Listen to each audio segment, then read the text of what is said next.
Welcome to the Rant. So, I know there's been a lot of talk over the last week about the Apple Vision Pro. There's been a lot of videos that covers, the stuff that Apple talks about in the keynote, et cetera, et cetera. So, this video is not about that. This video is about three things that I feel like of all the videos that I've seen, with your well-known content creator like MKBHD, Snazzy Labs, Linus Tech Tips, there are three things that I feel people haven't talked about, and I think that they are incredibly important, especially for the future of this particular product.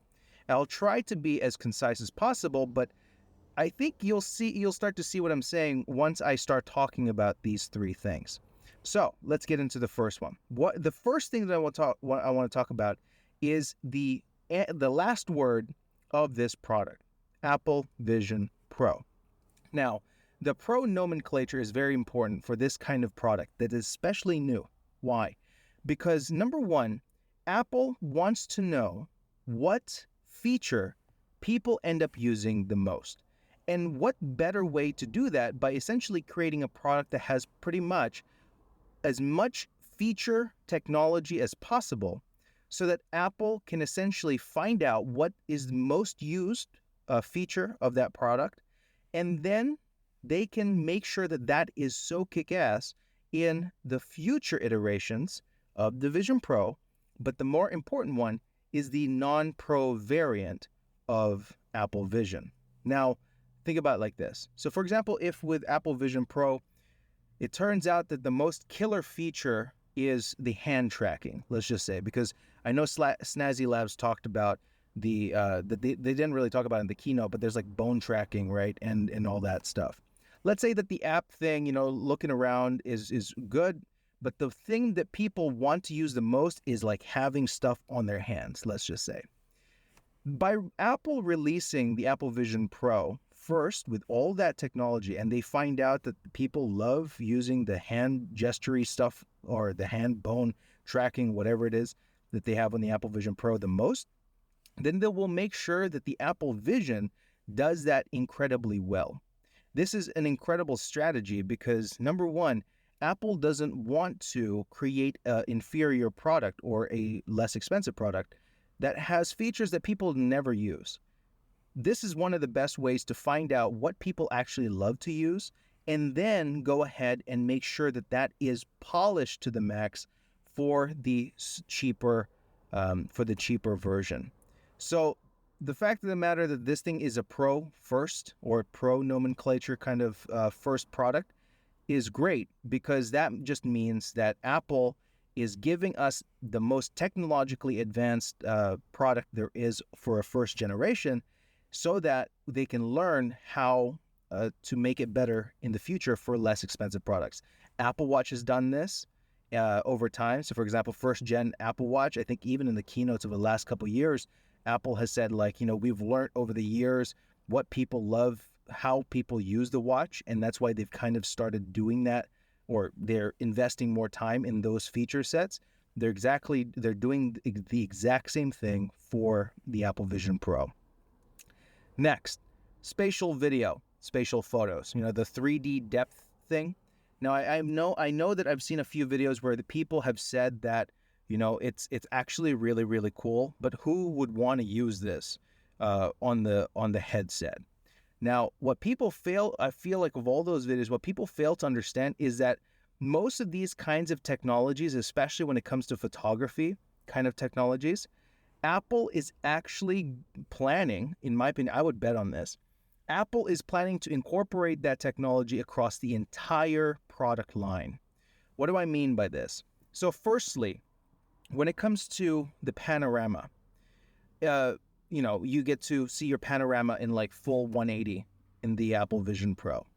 Now, the crazy thing is that Periscope, for example, is rumored to be a future feature set of the next generation iPhone. Now, how crazy would that be? Isn't that a bit convenient, right? Periscope comes out on iPhone where you can take full 3D images, video, whatever, on your iPhone, and then boom, you can relive that memory on your Apple Vision Pro. That's insane. So when it comes to the 3D camera, I think Apple has said it's like their first 3D camera. Yes, it's the first 3D camera, but it's not the last 3D camera. I believe that it's going to come over to pretty much every single iPhone product in the next 5 years. iPhone will have 3D cameras, iPads will have 3D cameras, so that you can take video, take photos in 3D, and then be able to enjoy it in your Apple Vision Pro. Now, that is a killer feature, and I cannot wait for all those, like your content, to literally all be 3D, so that regardless of whether or not you're taking a photo on your iPhone, everything will be 3D. Similar to how you have live photos right now, everything will be 3D photos. And you just hit the shutter, the iPhone does everything. That is absolutely fantastic. So I think that those things, when it comes to the photo and video, yes, people have said, oh yeah, I don't want to be the person who would be taking the 3D video, 3D photos of my kid's birthday via the headset. Yes, that will be the case for probably the first generation of this product, but know that it's not the only place that's going to have that. It's going to have it on iPhones, iPads, the entire shebang. I bet on that.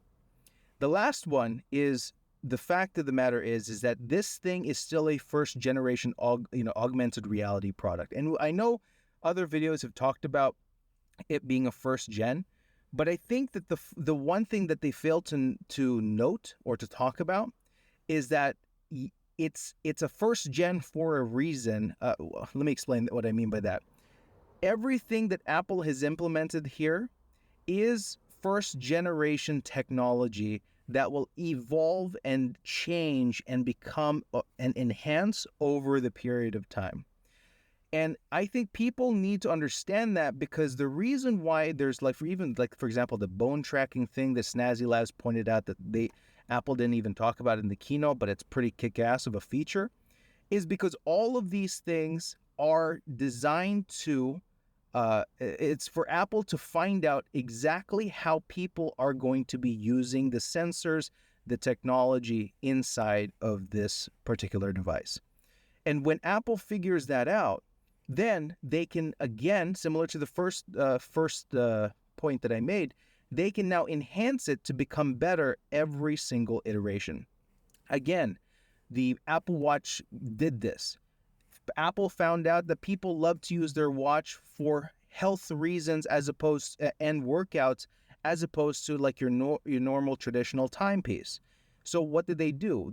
They went heavy down the route of protecting your health or monitoring your health and putting features that are designed specifically for health. Same thing with this. The eye tracking thing, the hand tracking thing, the spatialness of it, the LiDAR, the depth, all those things. These are all first generation technologies that are there simply to make sure that the system works. But at the end of the day, Apple is actively looking at their product base, looking at their customer base, and saying, how are they using this? And then how can we evolve the technology in the future? And I know that their pipeline is probably already set for the next year or two when it comes to the Apple Vision Pro, but Apple always does this. They are always thinking 2-3 years in advance. So what we see now, how developers start developing apps now, is not going to affect the next year or the second year probably, but it's definitely going to start to deviate from the 2+ years onwards. And we're going to start to see the Apple Vision Pro's adaptation to those market needs, or how consumers are using it over time. And I personally think that's a given. Now look at all the other Apple products. They've done this. And so this is no different. Is it expensive? Hell yeah. Am I going to buy it? Maybe. But all I know is that it's going to be revolutionary when it comes to how the technology is, even though it's existed for a very long time. Apple has a way to execute on things that just feels incredibly polished and feels human and feels good to use. And I've owned, VR headsets before, and it gets away. It gets in the way of you using it. Apple Vision Pro will take that and remove the barriers, simplify it to a point where you literally don't have to think about anything, just put your headset on and enjoy your content. That's kind of what I can see, having watched the keynote and the documentation and all those things from Apple's release of this thing. So, I mean, obviously we get to find out next year how good how good this thing will be. And I will probably tell you, for the fundamental stuff, I personally think it's going to kick ass. Apple won't let the fundamentals fall apart. It will do really good with eye tracking. It'll do really good with gesture-based navigation. It will do incredibly well for all of those things. And then developers are going to start to, learn how to make awesome stuff with it, experiences with it. And then Apple is going to start to kind of react and then essentially create more features that people love. And then once they figure that out, then they will go, you know what? The fundamental features are like hand tracking, eye tracking, and most people use it for video. Or let's just say most people use it for games. Then my bet would be that Apple Vision, right, will have all of those core feature sets on a much cheaper product. I mean, the idea of looking at your laptop and getting your 4K screen floating in midair. Look, it's a first generation feature set that's already happening. Imagine with Apple Vision, let's say that people love augmenting their devices, your Mac. What's stopping them from incorporating, let's say, augmented reality for your Apple Watch? For a cheaper headset called Apple Vision, for example, it has the capability of, if you look down on your watch, something will pop out of your watch. You have a message, right? It's not going to be like a bulky headset. It's going to be like a thinner, like a glass-looking thing maybe. That could be called Apple Vision. And when you glance down on your peripheral, your Apple Watch, it will augment your message above your watch so that whenever you get a notification, you don't necessarily need to tap into it. That is what I mean. They're going to evolve it so that those Apple Vision or Apple Vision Pro, they will do two things, but they're going to do things, they're going to do things similarly, but one will definitely be like the pro level, right? And the other one will be your consumer level. And I think that's going to happen over the next 2, maybe 3 years. I think Apple Vision maybe in 3 years. I don't know. These are just, hypotheticals, but those are probably the 3 things that I've noticed people don't talk about. So I hope that was great. And that's the end of the rant. So catch you in the next one. See ya.